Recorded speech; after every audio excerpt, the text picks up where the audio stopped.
వైఎస్ఆర్సీపీ అధికార ప్రతినిధి కారుమూరి వెంకటరెడ్డి అరెస్ట్ అయితే జరిగిందండి. అరెస్ట్ జరిగిన నేపథ్యంలో ఆయన అరెస్టు మరలా బెయిల్ కూడా రావడం జరిగింది. ఆయన ఆల్రెడీ బయటకు వచ్చేసారు. కాకపోతే ఆయన అరెస్ట్ చేసిన ఆ విధానం అంటే వాస్తవంగా కారుమూరి వెంకటరెడ్డి గారు చూసుకుంటే కనుక ఆయన మాట్లాడే విధానం కావచ్చు, కూటమి ప్రభుత్వాన్ని ఎండగట్టే విషయంలో కావచ్చు, కాబట్టి అతను ప్రశ్నిస్తా తీరు కావచ్చు, ఏంటి సోషల్ మీడియా ప్లాట్ఫామ్ ఎదిగే కావచ్చు, అలాగే మెయిన్ స్ట్రీమ్ ఛానల్స్లో కొన్ని ఛానల్స్లో ముఖ్యంగా డిబేట్లలో మనం మామూలుగా రచ్చరచ్చ చేసి పడేస్తాడు. అసలు అతను మాట్లాడే విధానం వేరే లెవెల్లో ఉంటుంది. కాబట్టి తట్టుకోలేకే కూటమి ప్రభుత్వం ఆయన అరెస్ట్ చేయించింది అని వైసీపీ నాయకులు ఆరోపిస్తున్నారు. అంతేకాదు మరి ముఖ్యంగా ఏదైతే టీటీడీ మాజీ ఏవీఎస్ఓ సతీష్ కుమార్ ఉన్నారో, ఆయన మృతి ఉన్నదో, ఆ మృతి గురించి ఆయన మాట్లాడిన మాటలు ప్రభుత్వం తీవ్రంగా ఇబ్బంది పెట్టాయి, ఇరకాటంలో పెట్టాయి అనే ఉద్దేశంతో ఆ కేసు నిమిత్తమే ఎవరో కంప్లైంట్ చేస్తే ఆ కంప్లైంట్ నిమిత్తం మేము అరెస్ట్ చేశాం అని పోలీసులు నిన్న మార్నింగ్ తీసుకుని వెళ్ళి ఉదయం 7కి ఇంటికి వెళ్ళి ఇంట్లో ఫ్యామిలీ ఉండగా మొత్తం వాళ్ళందరి దగ్గర సెల్ ఫోన్లు తీసుకుని కొంచెం భయభ్రాంతులు చేసి ఆయన తీసుకుని వెళ్ళటం జరిగింది అని అన్నారు. తర్వాత తాడిపత్రి తీసుకెళ్ళటం, అక్కడ మరలా సాయంకాలం అయిన తర్వాత వైఎస్ఆర్సీపీ నాయకులు చాలా మంది, ఒకళ్ళిద్దరు కాదు, వైఎస్ఆర్సీపీ నాయకులు చాలా మంది వెళ్ళి ధర్నా చేయటం, వాళ్ళు నినాదాలు తెలియజేయడం, ఇవన్నీ చేశారు. ఇవన్నీ చేసిన తర్వాత మొత్తానికి ఎలాగైతేనండి బెయిల్ మంజూరు అయితే జరిగింది. ఎలా అంటే తాడిపత్రి ఫస్ట్ క్లాస్ మెజిస్ట్రేట్ ఎవరైతే ఉన్నారో బెయిల్ మంజూరు చేయడం జరిగింది. అంటే ఆయన పైన పెట్టిన కేసులకు సంబంధించి అన్ని బెయిలబుల్ సెక్షన్లే. అరెస్ట్ చేసే ముందు ఆయనను ప్రాథమికంగా విచారించాలి, అలా చేయకుండా పోలీసులు ఏకపక్షంగా వ్యవహరించారు అని ఎవరైతే న్యాయమూర్తులు కూడా మాట్లాడటం అయితే జరిగిందంట. మొత్తానికి వైఎస్ఆర్సీపీ అధికార ప్రతినిధి కారుమూరి వెంకటరెడ్డిపై పెట్టిన కేసుకు సంబంధించిన అన్ని బెయిలబుల్ సెక్షన్లే. ఆయనను అరెస్ట్ చేసే ముందు ప్రాథమికంగా విచారించాలి, అలా చేయకుండా ఏకపక్షంగా అరెస్ట్ చేయడం ఏంటి అని పోలీసులను అనంతపురం జిల్లా తాడిపత్రి కోర్టు నిలదీసిందట. కాబట్టి ఈ మేరకు వెంకటరెడ్డి బెయిల్ మంజూరు చేసింది. రెడ్ బుక్ రాజ్యాంగంతో బెదిరింపులకు పాల్పడుతూ ప్రశ్నించే కళలను అణిచివేస్తున్న చంద్రబాబు సర్కారుకు బరి తెగించి వ్యవహరిస్తుంది అని వైఎస్ఆర్సీపీ నాయకులు అయితే కనుక ఆరోపిస్తున్నారు. ఏది ఏమైనప్పటికీ వెంకటరెడ్డి గారి గురించి మాట్లాడుకోవాల్సి వస్తా ఉంటే ఏదైనా డిబేట్లో ఆయన కూర్చుంటే అసలు మనం మామూలుగా ఇంకా డిబేట్లు మోత మోగిపోతాయి.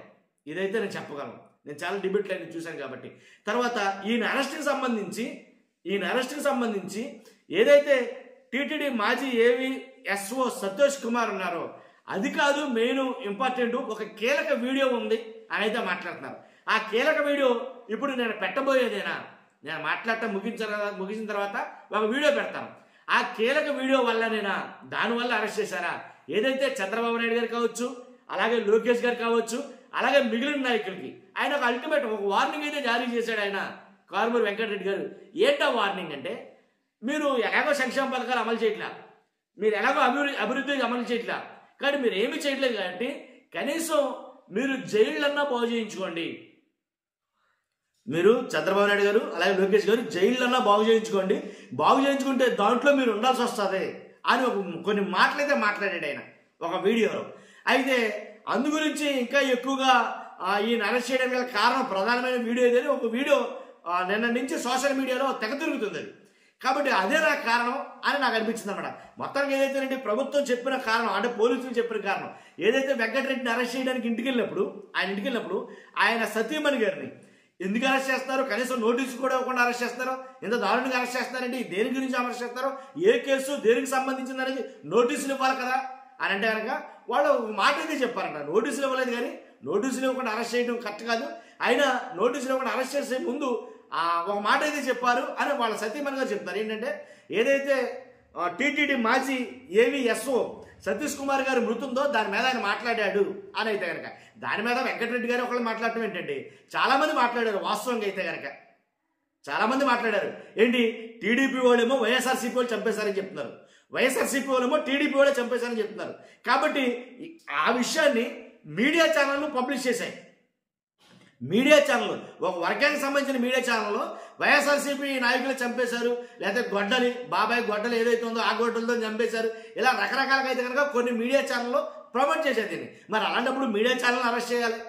అలాగే దీని మీద మాట్లాడిన టీడీపీ నాయకులు మన మామూలు కాదు, దారుణంగా మాట్లాడారు. ఎలాగంటే పబ్లిక్గానే ప్రెస్ మీట్లో మాట్లాడారు చాలామంది. ఏమని, ఖచ్చితంగా ఆ హత్య మమ్మాటికి వైఎస్ఆర్సీపీ నాయకులు చేయించిందే అని.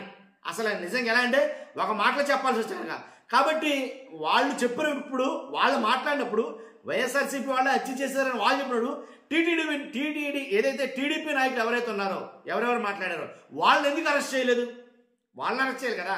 అంతేకాదు వైసీపీ నాయకులు కూడా మీరు చెప్పారు అంటే కనుక మీరు చెప్పారు అన్నారు కదా, మిగిలిన వాళ్ళు ఎందుకు జోలికి వెళ్ళలేదు? మిగిలిన వాళ్ళ జోలికి ఎందుకు వెళ్ళలేదు? వైసీపీలో కూడా చాలా మంది మాట్లాడారు. ఇంకాను ఇది ముమ్మాటికి హత్యే, ఈ హత్య ఖచ్చితంగా టీడీపీ వాళ్ళు చేసిన హత్యే అని అయితే వైఎస్ఆర్సీపీ నాయకులు కూడా చాలా మంది మాట్లాడారు. వాళ్ళ జోలికి ఎందుకు వెళ్ళలేదు? వాళ్ళని ఎందుకు టచ్ చేయలేదు? మరి ఓన్లీ కారుమూరి ఈ వెంకటరెడ్డి గారిని ఎందుకు టచ్ చేశారు అని అంటే కనుక ఇతని గళం మన మామూలు కాదు, గర్జిస్తూ ఉంటుంది. ఇప్పుడు ఒక మాటలో చెప్పాలి వస్తాను, ఏదైనా డిబేట్లో కూర్చుంటే హళ్ళని తిప్పేస్తాడు. ఇక అతని వాక్చాతుర్యంతో, అతను ఉన్న సబ్జెక్టు తోటి మన మామూలు కాదు ఒక రకంగా అయితే కనుక ఉంటుంది. దాంట్లో ఎలాంటి డౌట్ లేదు, చూసిన వాళ్ళకి అర్థమైపోద్ది. మీరు చాలామంది అఫ్కోర్స్ చాలామంది చూస్తుంటారు, మీకు తెలుసు, నాకు తెలుసు కనుక. కాబట్టి అలాంటి వ్యక్తిని ఖచ్చితంగా ఇప్పుడు డైలీ వీడియో సోషల్ మీడియాలో కావచ్చు, డిబేట్లో కావచ్చు, ఖచ్చితంగా డైలీ మాట్లాడుతున్నాడు. ఆయన మాట్లాడుతున్నాడు కాబట్టే గొంతు నొక్కేయాలని ఏమని అనుకున్నారా ఏంటి? లేదు ఈ వీడియో పర్టికులర్గా ఈ వీడియోనే కూటమి ప్రభుత్వాన్ని ఇబ్బంది పెట్టిందా, కాబట్టి అందువల్లే అరెస్ట్ అనేది చేశారా అనేది ఖచ్చితంగా 100% చాలా మంది ఆలోచిస్తున్నారు. వైఎస్ఆర్సీపీ నాయకులు అయితే కనుక చాలా మాట్లాడుతున్నారు అనుకో, అది వేరే విషయం. కాబట్టి మీకు మీ అభిప్రాయం ఏంటి? నేను అన్నదాని మీద మీరు ఏకీభవిస్తారా? ఫస్ట్ అయితే లైక్ చేయండి, మీ అభిప్రాయాన్ని కామెంట్ రూపంలో తెలియజేయండి. కొత్తగా మన ఛానల్ చూస్తే పక్కాగా సబ్స్క్రైబ్ చేయండి. Thank you very much.